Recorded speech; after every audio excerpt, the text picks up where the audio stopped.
YouTube, how are you? This is your friendly neighborhood crustacean swimming over to you. Who are some of the people that have made a big impact on your life? Who? Okay. Okay, who? Yeah. Ooh, cool, cool. Now, and whether it was a relative or a teacher or even an actress or sports hero, I mean, whoever it was for you, that's cool. For me, it was my grandpa. He, his name was Leonard Sheldon. He was born April 15th, 1921, and he passed away May 2002. Yeah. If he was still with us today, he'd be 95 today, actually, because today is his birthday. So why was he so important to me? Because he was much more like a dad than a grandpa. He wasn't this traditional grandpa that gave you candy or had you sit on his lap. No, that was part of it. Oh yeah, I'll take the benefits of being a grandkid anytime. But my mom, she was a single parent for quite some time, and even after she married my stepdad, you know, I still stayed with my grandparents a lot.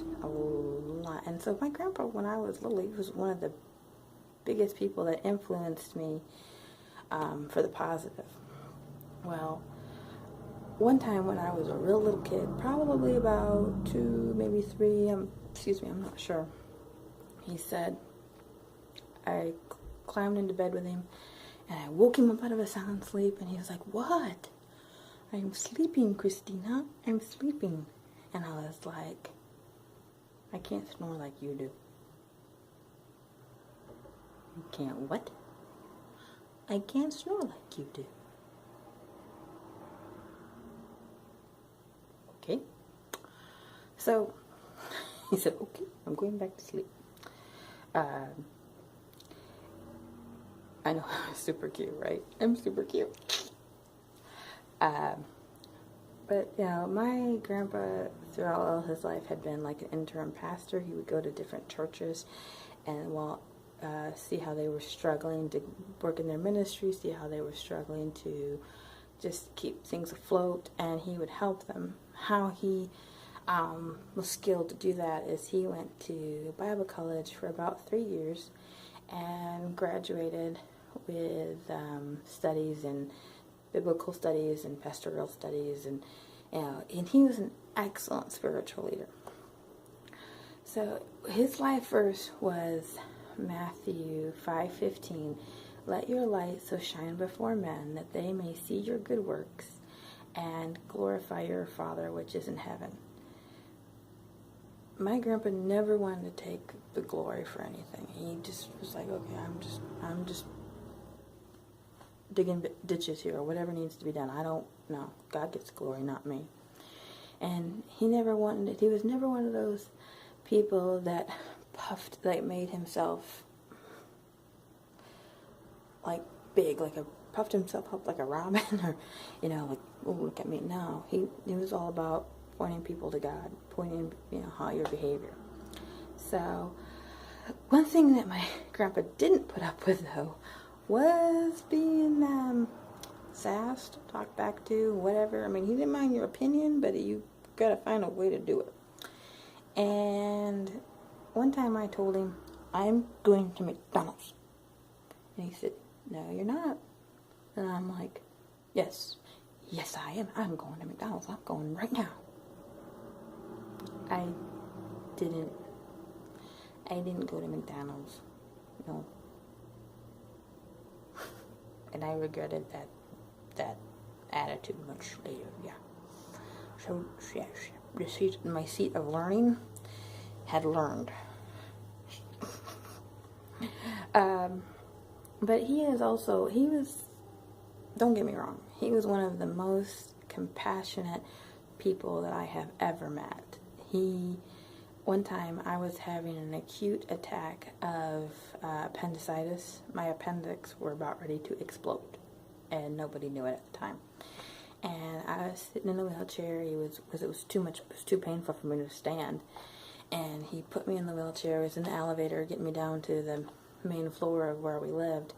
And I was scared, and I was crying, and I was, in pain, and I was 7. I mean, it was scary. And he says, Christina, you're going to be okay. Don't worry. And he put his hand on my head, and he prayed over me. I mean, we were more conservative Baptist, so that wasn't really something that we did. Nothing wrong with it, just wasn't something we did. And he said a little prayer over me. I can't remember exactly what he said, and it was still scary, and it was still a big deal. I still could have died. But even that, I mean, that helped so much getting me through having to have surgery and all of that. So, thanks to his prayers, a lot of other prayers, a really good doctor, I'm here. But so fast forwarding a little bit, when I was about 10-ish, I'm not exactly sure, he was sent to jail, sent to prison for a crime I'm not going to get into, but he didn't do it. He was physically incapable of doing it. And it broke him. I mean, it hurt him in so many different ways. Again, through a lot of prayer and a lot of hard work, he was released. But when he was released, he wasn't the same. You ever heard of somebody dying from a broken heart? Yeah, he didn't right then, but he just kept getting more sick and more sick and more sick, and then sicker and sicker, however you want to say that, and then ended up in hospital. And shortly after he was in hospital, he ended up in a coma. Now, before we get to the ending of the story and everything, he was a big-time jokester. Not pranks, he didn't like pranks, but he did like corny little jokes. Like, he would look at you and he would say, "Does your fingers hurt?" And you'd go, no, why would my fingers hurt? Because, well, they got nails in them.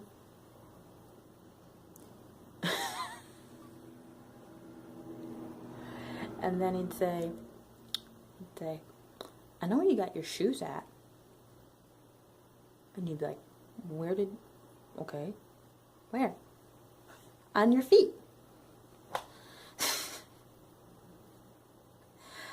If any 8-year-old kid went up to him and he'd ask him how old they are, they'd say, "Okay, I'm 8." And he'd say, "Okay, well, who ate you?" And they'd look at him like, "What are you talking about? I'm 8 years old. What are you talking about?" So, he was a big-time jokester. Getting back to when he was in a coma and we were all around him and we knew the inevitable, was coming. He sat up out of his coma. He hadn't sat up in days, almost maybe a week. Sat up out of his coma, took his oxygen mask off. We're like, no, put that back on. And he said, "Christina." So I come over there and I'm like, "What, Grandpa?" Couldn't barely talk. Comes up to me. I said, "What, Grandpa?" And he says, "Does your face hurt?" "Grandpa, does my face hurt?" Goodness. I just looked at him and I went. So he was the first person that I had been super close with that had passed away, and it put me in a really dark place for quite some time. Again, a lot of prayer, a lot of hard work got me out of it.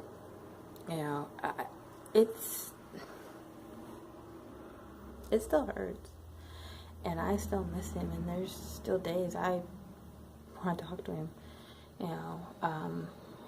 I know he always loved me. Even when we disagreed on stuff, even when we argued on stuff, he still loved me. He was pretty cool. Like I said, you guys would have liked him. Hey, Grandpa, I love you. Ask Jesus where he got his sandals at.